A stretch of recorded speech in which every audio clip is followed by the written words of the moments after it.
early to help our community, so people in the community have early access to these medications. Now, Rod, Dr. Florescu says it's difficult to predict who will enroll in a trial like this, but is hopeful that a minimum of 10 Nebraskans will participate. It's expected to last around a month. If you're interested in taking part of the study, we've got information on how you can do so on our website, klkntv.com.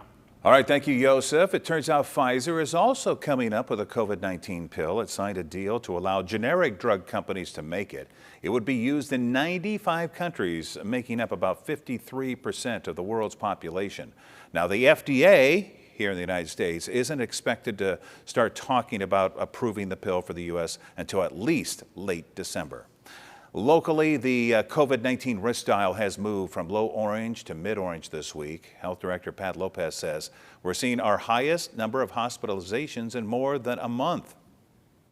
Due to the increase in new cases, our higher positivity rate, and the strained hospital capacity, the risk dial is moving from low orange to mid-orange today. We get calls constantly from outstate Nebraska and different locations that need to transfer ill COVID patients to us. It's very stressful, heartbreaking at times when we do not have the beds to take those individuals. Now, the average weekly COVID count went from about 80 in late October to 112 today. That's a 40% increase. Today, Bryan and CHI Health reported 107 COVID-19 patients. Pat Lopez says 80% of hospitalizations are in the county are unvaccinated. So far in November, there have been 11 COVID-related deaths. Vaccinations and boosters are still being pushed. Right now, 61% of the population is fully vaccinated. Well, Nebraska is not alone when it comes to a rise in COVID cases. 21 states are seeing it. Some of the highest are in Minnesota, North Dakota, and Alaska.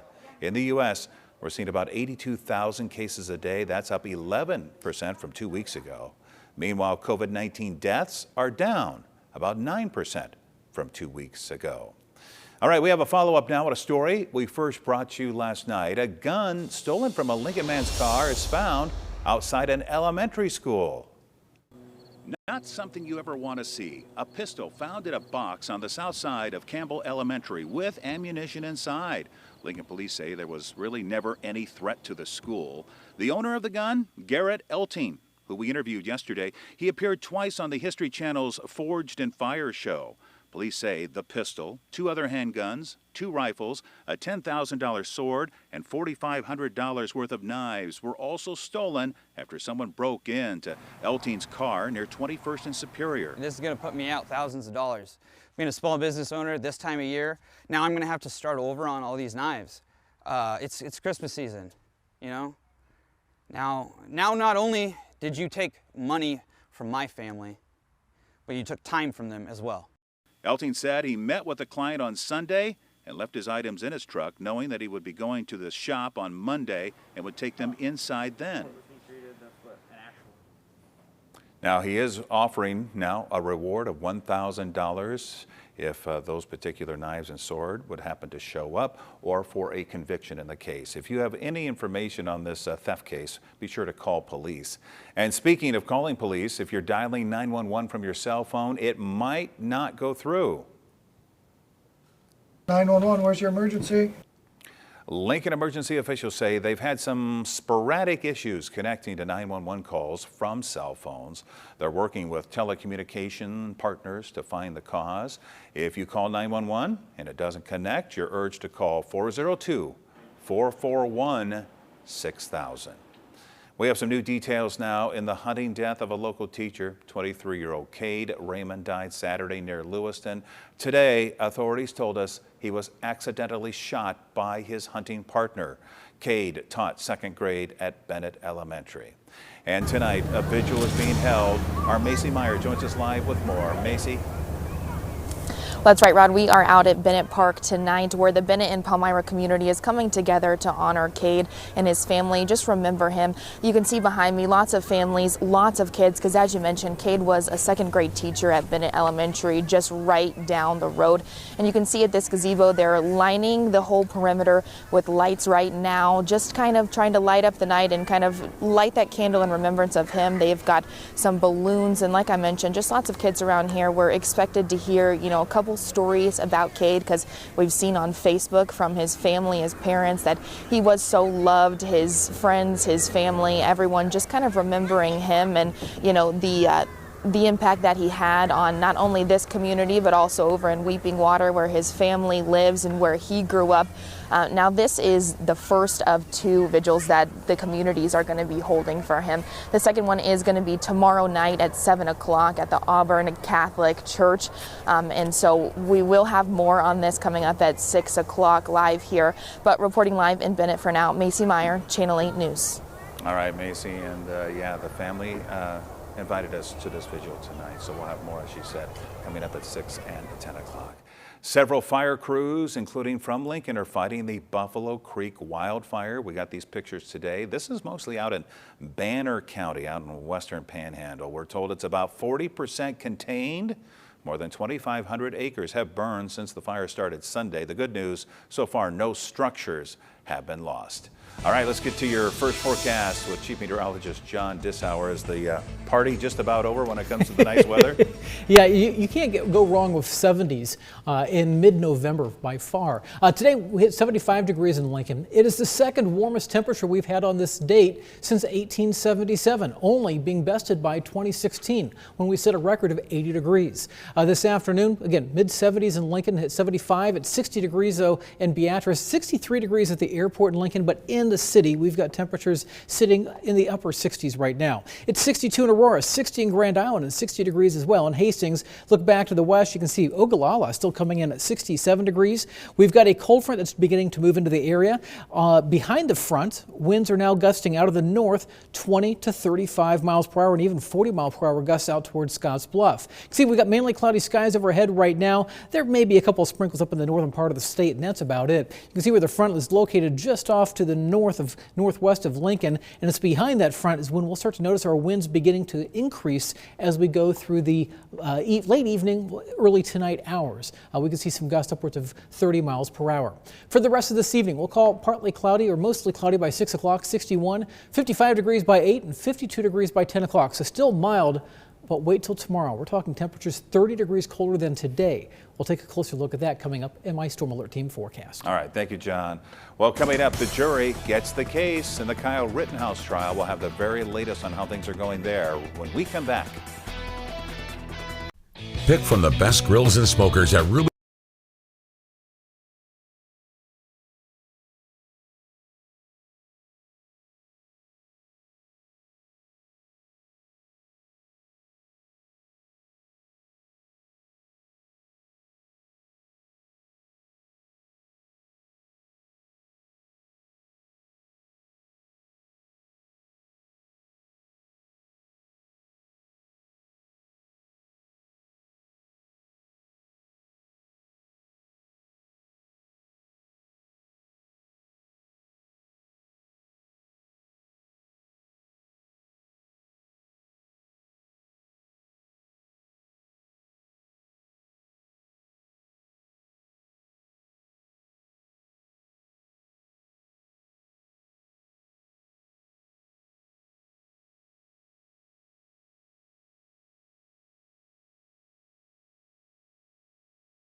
A jury is now deliberating in the Kyle Rittenhouse trial. The 18-year-old charged with shooting 3 people and killing 2 during protests last year. ABC's Raina Roy is in Kenosha, Wisconsin. Kyle Rittenhouse is facing life in prison, and it's up to 12 jurors to decide if he will. Earlier in court, the teenager was asked to draw juror numbers from this raffle-style box at random. Ultimately, 7 women and 5 men, including 1 person of color, chosen to deliberate. The 6 others will serve as alternates. Less than 2 hours into deliberations, the jury asking for extra copies of their instructions, specifically pages that discuss self-defense and provocation, among other issues. This is a more complicated case than any, frankly, that I can remember. The jury examining mountains of evidence, including this drone video, which prosecutors say shows Rittenhouse putting down a fire extinguisher and raising his AR-15 rifle before shooting. He's accused of shooting 3 people, killing 2 of them during police shooting protests last year. You're not allowed to run around and point your gun at people. This is the provocation. This is what starts this incident. You cannot claim self-defense against a danger you create. The defense claims Rittenhouse was acting in self-defense. Kyle was not an active shooter. That is a buzzword that the state wants to lash onto. Whenever Kyle was there, he reacted to people attacking him. And as you can see behind us, some protesters have already started gathering outside the courthouse. But for now, police say there is no reason to close any streets or implement a curfew. Raina Roy, ABC News, Kenosha, Wisconsin. President Biden on the road today after his infrastructure bill passed and was signed into law yesterday. He was in Woodstock, New Hampshire, the site of a bridge in desperate need of repair since 2013. Of the $1.2 trillion bill, $110 billion will repair aging highways and bridges over 10 years, $39 billion for public transportation, and $65 billion for high-speed internet. Folks, this is a bridge that has been structurally deficient for years. But thanks to the infrastructure law, we're going to make the most significant investment to modernize our roads and our bridges in 70 years. Democrats will be busy now pitching the second pillar of the president's economic agenda, the $1.75 trillion Build Back Better bill that would invest in climate, child and health care, and education. Now, your Storm Alert Team forecast with Chief Meteorologist John Dessauer. What a fantastic day. Temperatures in the lower to middle 70s. I hope you got a chance to go outside and enjoy it. I spent part of the day putting some Christmas lights up because I figured it's better to do it when it's in the 70s than in the 30s. We take a live look right now from Allo Communications off to the south and west. You can see we've got overcast skies right now, and that's been the case much of the afternoon. We had some sunshine early on this morning, and then temperatures started to rise. We made it all the way to 75 degrees today in Lincoln. It's of interest because yesterday we were 15 degrees above normal. Today we were exactly 15 degrees above normal. That's the first time we've had back-to-back days reaching at least 15 degrees above normal or higher in 6.5 months. You got to go back to May 1st and 2nd to find a time when it's been so much above normal at all happening in the capital city. Now you can see the big difference between the airport as well as in the city. Temperatures in the city right now sitting in the upper 60s, mid 60s as you head down towards Yankee Hill Drive, 64 as well along Denton Road, the airport down to 63 degrees. We're still in the 60s as you head further south towards Beatrice, where it's 60, 62 Fairbury, 61 degrees in Hebron, 71 right now in Columbus, 60 at the airport in Grand Island, and 60 in Hastings, and 61 degrees in Kearney. I want to show you the statewide view. There is a cold front that is moving right through the state right now. On the north side of that front, or just behind the front, winds begin to increase. Winds are gusting now. Just saw an update there from the airport in O'Neill, but now Thedford, 22 mile per hour gusts, 35 mile per hour gusts in Valentine, and 41 mile per hour gusts in Scotts Bluff. As the front passes through, our winds will begin to increase later on tonight. Satellite and radar just mainly showing some clouds. There may be a few sprinkles off to the north and west, but that's about it. Here is where the front resides, right through the middle part of the state. As I mentioned, north of it, the winds are beginning to increase. Pierce, South Dakota, seeing winds gusting 30 to 40 miles per hour. Up into eastern Montana, winds gusting 40 to near 50 miles per hour.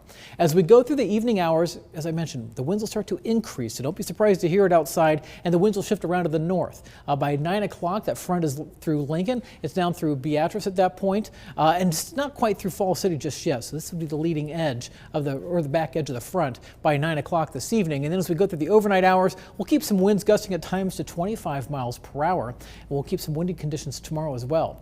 Temperature-wise, we'll go from the 60s down to the 50s pretty quickly between 6 and 8 o'clock, eventually dropping down into the 30s as some cooler air does start to move back in. Winds out of the north sustain 10 to 15 miles per hour. That's likely going to give us some wind chill values, probably in the upper 20s to low 30s early tomorrow morning.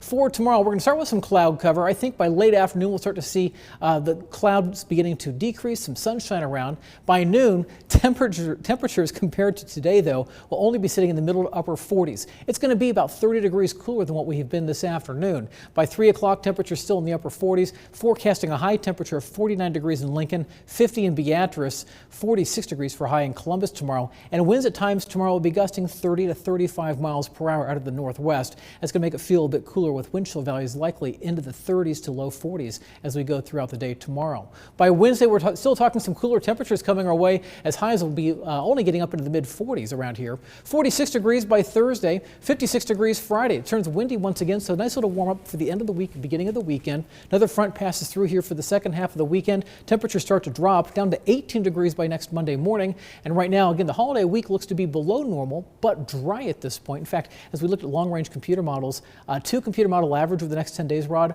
only suggests 5 thousandths of an inch of rain. Not 100, not a hundredth of an inch, but below a hundredth of an inch. So dry weather coming our way for the next 10 days. So you're saying there's a chance? Chance, but it's like this. Yeah. So, Dumb and Dumber, right? Yeah. The movie? All right. Some people got it, right? All right. Here's something you don't see every day. A wounded deer running into a Baton Rouge hospital, startling visitors. The deer was hit by a car. The 4-year-old doe came barreling through the doors at this facility. It made its way up an escalator where hospital staff were able to keep the doe calm. I ran up the escalator and got up to the second floor about the same time he did. He jumped up against the wall next to the elevators and then turned around, and I had gotten to him and was trying to reassure him.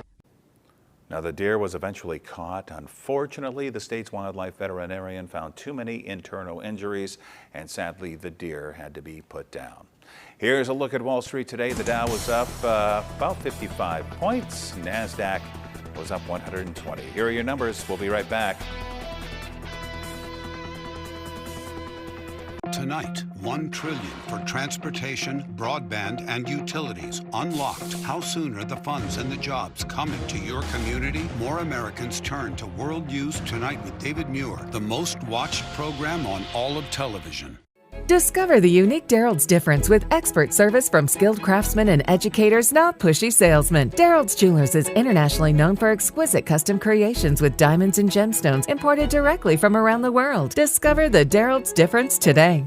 Why wait till Black Friday for big savings? At Ernie's and Ceresco, it's the big November sale. Save up to $800 on Stearns & Foster adjustable mattress sets, plus queen pillow top mattresses, starting at $199. Enjoy 36 months special financing during the big November sale at Ernie's and Ceresco and Ernie's Mattress First Lincoln.